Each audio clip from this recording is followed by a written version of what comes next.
প্রচুর পরিমাণে vitamin C আর স্বাস্থ্যকর একটা শরবত রেসিপি শেয়ার করছি। এখানে নিয়েছি 1 কাপ পরিমাণ পুদিনা পাতা, অবশ্যই ফ্রেশ পুদিনা পাতা নিতে হবে। এরপর দিয়ে দিচ্ছি হাফ চা চামচ পরিমাণ বিট লবণ। এখন দিয়ে দিচ্ছি 2 টেবিল চামচ পরিমাণ লেবুর রস। আপনি যদি বিট লবণ পছন্দ না করেন সেক্ষেত্রে লবণ ব্যবহার করতে পারেন। এখন দিয়ে দিচ্ছি হাফ কাপ পরিমাণ ঠান্ডা পানি।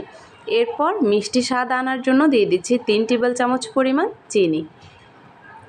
এখন দিয়ে দিচ্ছি হাফ চা চামচ পরিমাণ ভাজা জিরার গুঁড়া, এটা শরবতের টেস্ট কিন্তু আরও বাড়িয়ে দিবে। এরপর খুব ভালো করে ব্লেন্ড করে নিতে হবে। এখন এই শরবতটাকে সেট করে নেব। এখন দিয়ে দিচ্ছি আইস কিউব 4-5টা করে, এরপর চাকনি দিয়ে এই মিশ্রণটাকে ছেঁকে দিয়ে দিচ্ছি। এখন দিয়ে দিচ্ছি পর্যাপ্ত পরিমাণে ঠান্ডা পানি। এরপর চামচ দিয়ে খুব ভালো করে মিশিয়ে নিতে হবে। এখন লেবুর স্লাইস দিয়ে আর পুদিনা পাতা দিয়ে খুব সুন্দর করে শরবতটাকে সার্ভ করে নিয়েছি।